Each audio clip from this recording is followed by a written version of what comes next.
Okay, so ngayon po ang ating susunod na reading. Okay, wala po akong topic ngayon. I let the universe, the spirits, the gods and goddesses guide me kung ano po ang mababasa natin ngayon sa ating baraha.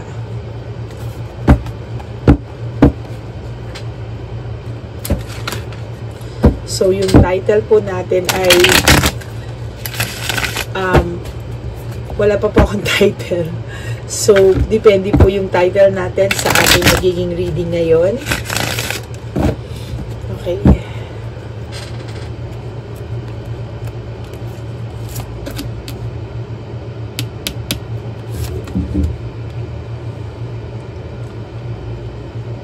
Okay, itong saglit ha. Nakuha ko na po yung energy pero let me get another card.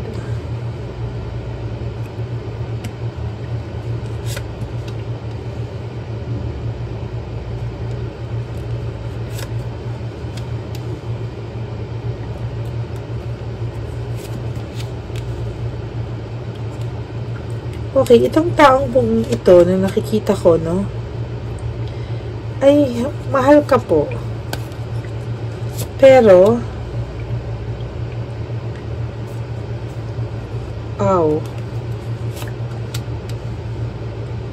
hindi lang po ikaw ang nag-iisa sa kanyang puso.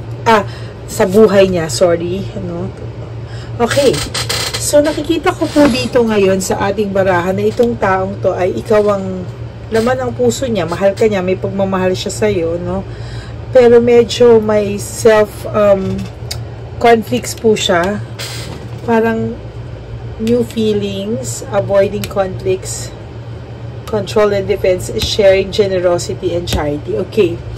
Maaring ikaw po ang mahal niya, pero sad to say, hindi po ikaw yung kailangan niya. Ikaw ang mahal niya, pero may kailangan siyang iba. Kailangan ko pong tingnan to. Medyo malalim po ito. Malalim tong energy na nababasa ko po. Wait lang. Nararamdaman mo rin po na may pagbabago sa samahan nyo. Or naghiwalay po kayo dahil dito.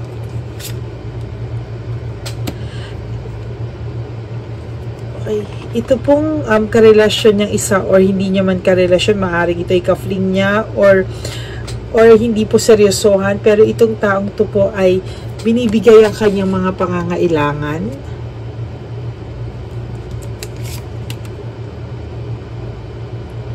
Itong lalaki po ay kung may pagka-failure po ito sa buhay, ambisyoso pero medyo palipat-lipat po ng trabaho or hindi siya nagtatagal ng trabaho. Or kung meron man po siyang trabaho, hindi po ganun kaganda or ka-well off yung trabaho niya.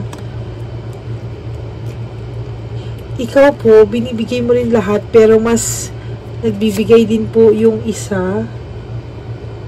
So, playing safe po siya sa mga oras na to.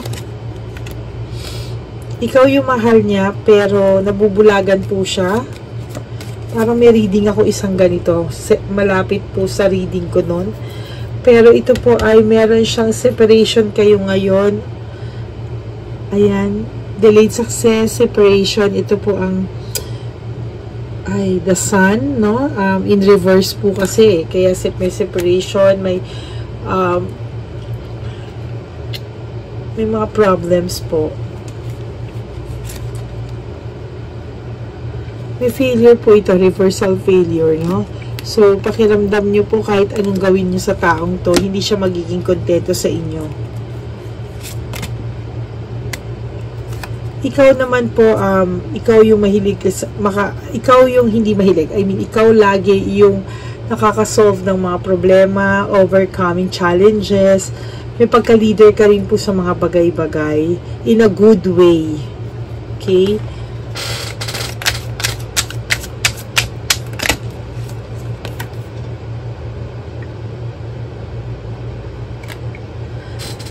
Ito ka po, masaya ka, binibigay mo sa kanya lahat, pero dumating yung point na bigla kayo nagka-problema dahil sa taong ito. Maaaring nalalaman mo na lang po ito, minsan hindi siya isang tao, minsan after na isa, mamibababalitaan ka ulit. hindi po siya kontento sa isa. Although ikaw ang mahal niya, pero may mga kailangan pa siyang iba. Ay, pero hindi po ako naging reading na ganito eh. Pero mas deep po itong, baka ito po ay continuation or something dun sa reading ko na hindi ko na matandaan. Kasi once na nagre-reading po ako, pwede ko maalala ibang bagay, pero hindi ko na po naaalala dahil after po ng manifestation, after ng pagbasa ko, hindi ko na po naalala yun. Kaya kapag meron po akong mga personal readings or clients, safe po lahat sa akin yung mga nababasa ko sa kanila kasi after po na nakakalimutan ko na. Maaaring ito ay continuation nun. So, kung ito po, isa po kayo sa mag-resonate yun, yung reading ko na yun, malamang ito po ay continuation noon. Nung reading ko na yun, na hindi ko na po maalala, pero nasa YouTube ko po yan. So, meron po siyang lack of inner joy, dissatisfaction. So, kahit ikaw po yung mahal niya, never po siyang makukontento sa'yo because marami pa po siyang gustong mangyari sa buhay niya or may mga luho po siya na hindi mo kaya lahat ibigay. Pero you know, pag nagmahal naman, hindi naman po kailangan ganun na ibibigay mo yung luho niya. Pero dahil ikaw na kausap ko ngayon, ay mahal na mahal mo siya, para sa'yo wala lang yun. Para sa'yo, masaya siya. OMG. Okay, tingnan po natin sa susunod kong card.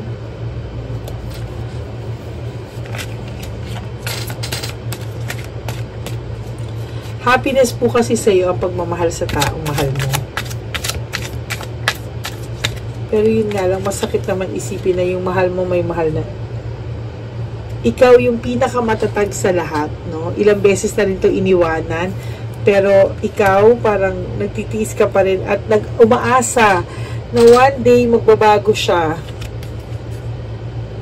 Dahil ikaw ay medyo may pagka-romantiko o romantika, no?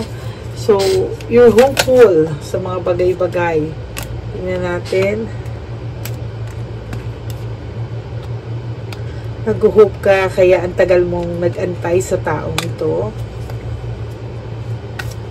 Pero ngayon, parang nagigising ka na po or nagising ka na. Pero, hindi mo po madidinay na kahit ayaw na ng isip mo, gusto pa rin ng puso mo. Nasasaktan ka pa rin po. Ayan o, panay luho-luho. So, dumating ka na rin naman pala sa nag-away kayo at nagalit ka na rin pala. Finally, nagalit ka rin naman pala po. Kasi akala ko ganun ka ka-martyr. So, willing ka na mag-change of cycle, willing ka na mag-focus sa sarili mo, pero meron pong 30% sa'yo na umaasa pa rin na someday magbabago tong taong to at hahanapin ka. Pero, kahit ganun po, sanay po siya sa luho. Ayun o, kasi meron po siyang fear of change, playing safe. Twice na po ito lumabas sa barahan natin. Parang I feel, parang hindi mo po to deserve tong taong to, no? Pero alam kong mahal mo pa rin siya kahit na ganito yung nangyayari, nababalitaan mo. Medyo nasa stage ka na minsan, in denial ka po. Merong time na in denial ka or dinideny mo sa sarili mo, pero lumalabas na po at ikaw din mismo ang nakakaalam.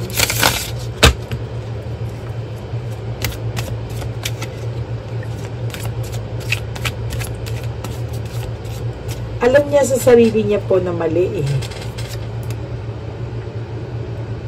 Searching for purpose. Tinatanong niya sa sarili niya, ano ba talagang gusto ko sa buhay? Itong taong mahal ko o yung mga bagay na nakukuha kong kailangan ko sa ibang tao? Medyo may pagka-materialistic itong taong to. Medyo mahal na mahal niya yung sarili niya. Kaya natatabunan yung pagmamahal na meron siya sa'yo. Pero pasensyosa ka po ah. Pasensyosa ka sobra. Tama na. Naawa na ako sa'yo. Di ba ka magmahal? isa ka sa mga taong dapat minamahal, hindi sinasaktan. Masipag ka ring tao ka, hardworking ka rin, at responsable kang tao.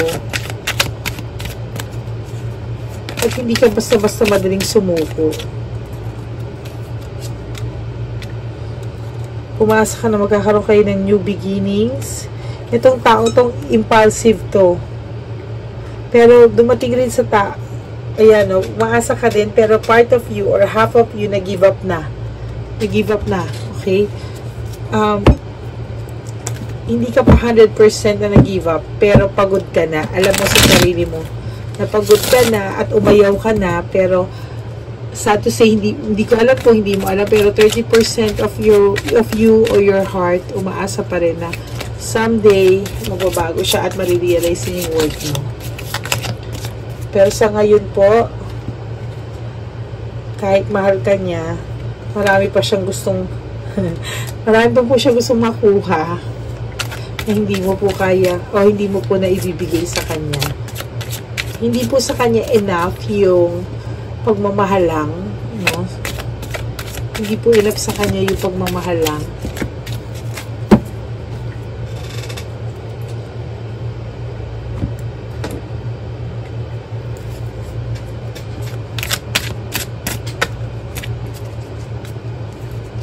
Although ikaw ang mahal niya, pero hindi niya po mapigil. May addiction po itong taong to sa mga bagay-bagay.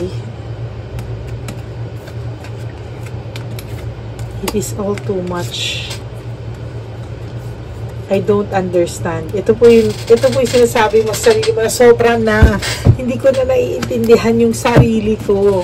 Kailangan ko nang move on sa taong to, pero sobrang sakit, diba? Sobrang hirap. Pero alam mo sa sarili mo, yung utak mo sinasabing tama na, okay na, move on ka na. Pero alam mo, yung puso mo, 30% of your heart, umaasa pa. These feelings are eating me alive. So, ikaw po ito, no? Itong taong to ay medyo may pagkatigas ang ulo. Mahal ka niya, pero hindi niya pa po iindahin yun sa ngayon kasi nga po, may mga gusto pa siyang makuha. Pero alam niya sa sarili niya mali, hindi niya lang mapigilan yung sarili niya. Kahit naman siya naguguluhan eh. Mahal ka naman ito talaga, pero meron siyang ibang personality. Hindi siya makapag-desisyon, no? I can make a decision. Kasi na-enjoy niya rin yung mga bagay-bagay. Hi, ang bigyan ng energy na to. Medyo kinakain niya yung energy ko.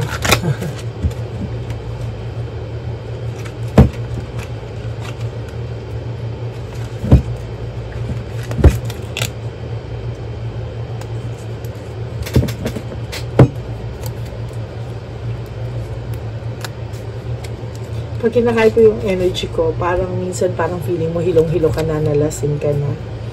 How could you ever forgive the mess I've made? So, minsan nagsisisi po ito. Maghihingi ng sorry. Tapos, i-deny niya lahat. At sasabihin na, ikaw lang ang nag-iisip niyan. Hindi naman ganyan. Napapraning ka lang. Pero, the truth is, tama po lahat ng naisip mo. At nararamdaman mo. You know, meron tayong instinct mga babae. So, wag mo po yung i-underestimate. Okay.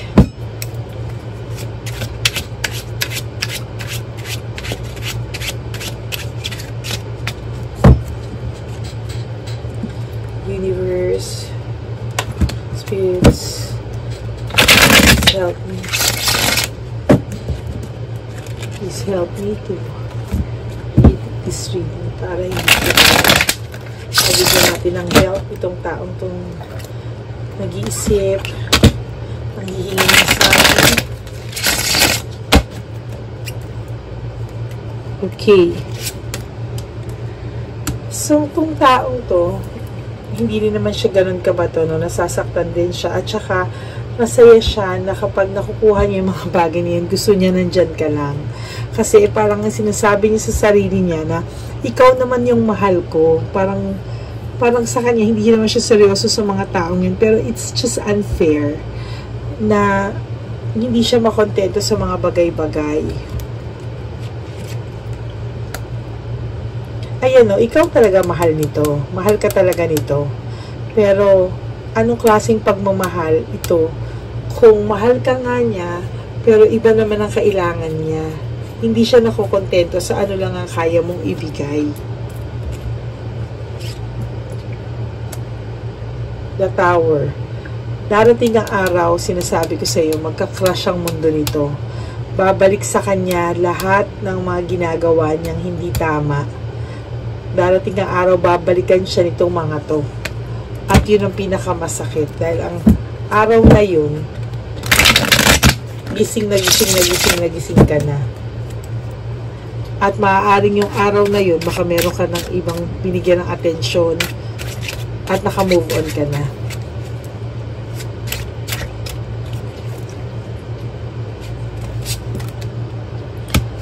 Ayan o. 5 of Swords. Failure. Lahat na lang to, this is about failure, no? Lahat na lang ng nangyayari sa kanya ngayon ay masakit din. Nasasaktan din siya, pero may addiction eh. Parang may ibang personality. Talagang continuation ito ng isang sa mga hula ko eh. May sakit din taong to. Hindi siya, maaaring ito ay narcissist, no? Pero ang sa narcissist kasi hindi siya marunong magmahal eh. Sarili niya na yung mahal niya. Queen of Swords in reverse. Nagigising-gising ka na rin naman talaga at talagang ikaw rin naman yung lumayo. Yun nga lang, naiisip mo pa rin itong taong to. At naiisip mo pa rin yung mga nakaraan mo. At feeling ko kapag itong taong to ay gumawa ng sobrang effort, baka matukso kang bumalik.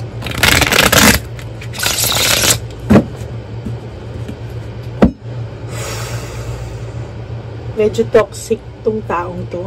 Sana makapag-isip ka, ipagdadasal kita, i-meditate kita para tuluyan na yung paglayo mo, yung pag-move on mo.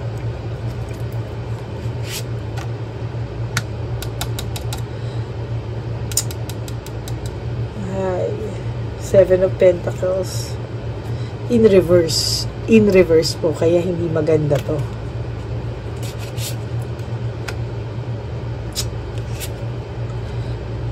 Eight of Pentacles. The Emperor in reverse. Alam mo, sana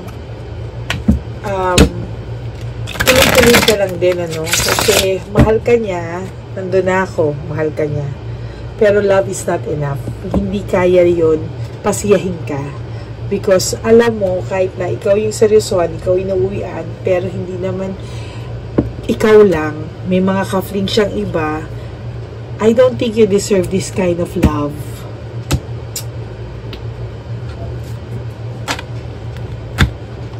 Hindi mo kailangan yung ganitong klaseng pagmamahal. Mahal ka niya, pero ibang kailangan niya. Masakit yun, ha?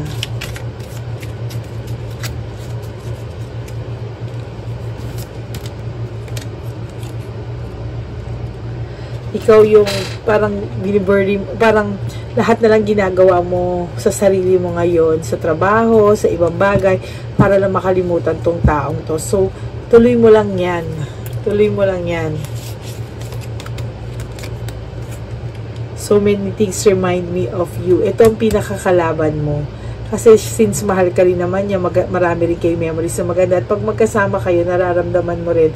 At pinararamdaman din naman niya sa'yo na mahal ka niya. Kaya lang, meron nga siya mga on the sides. Parang hindi siya lagi available. Kasi nga, marami nga itong... Though minsan, pag magkasama kayo, tingting na kanya sa mata. Or, yung mga times na magkasama kayo, nagsisisi rin naman siya. May regret siya. Kaya lang sabi ko nga sa'yo, may something sa taong to. So, medyo may pagka-toxic siya. So, after yung realization niya na na-regret niya, nagsinungaling siya sa'yo, pagka, ayan na, yung mangyayari or may makukuha siya, parang nakakalimutan niya rin na nag-regret siya magsinungaling sa'yo. Parang sinasabi niya, the timing just wasn't right for us. Hindi pa siya ganun ka-mature to handle a relationship like you. So, I think,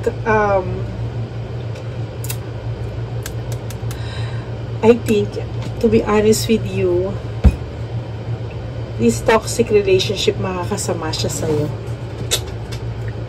Hindi siya makakabuti sa'yo. So, I guess dun po sa mga nanood ng hula ko na to, na lumabas sa isa sa mga hula ko, I think this is a continuation, ano. So, sana mapanood nyo to.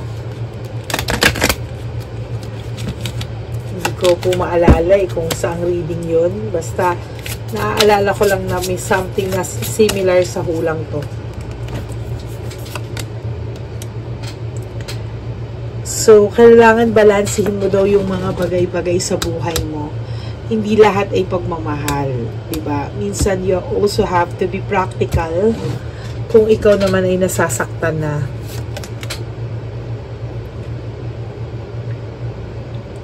It's time. Sabi ko sa iyo it's time to release negativity.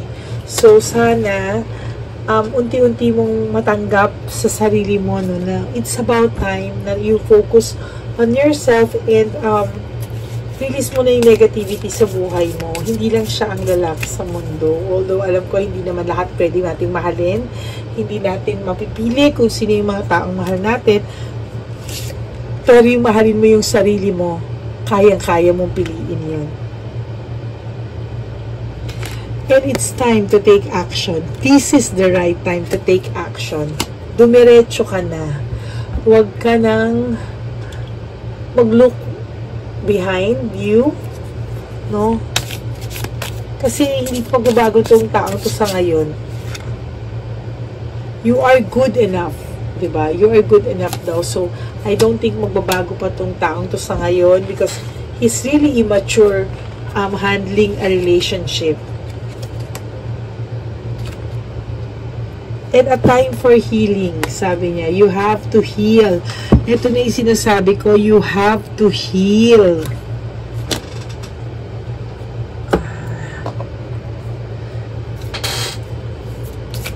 Universe, gods and goddesses, spirits, please bless me.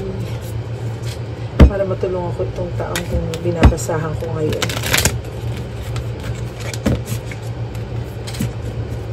Ano pa ang message natin sa kanya? Please, pakilabas nyo ang message natin sa kanya para we can guide itong taong nanonood sa atin.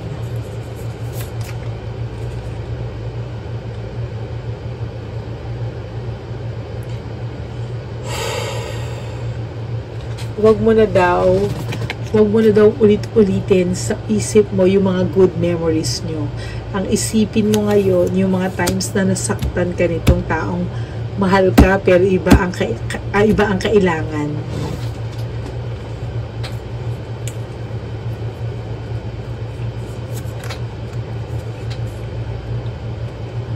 See? Stab in the back. Heartbreak, pain, separation, deception. Okay? Clearly,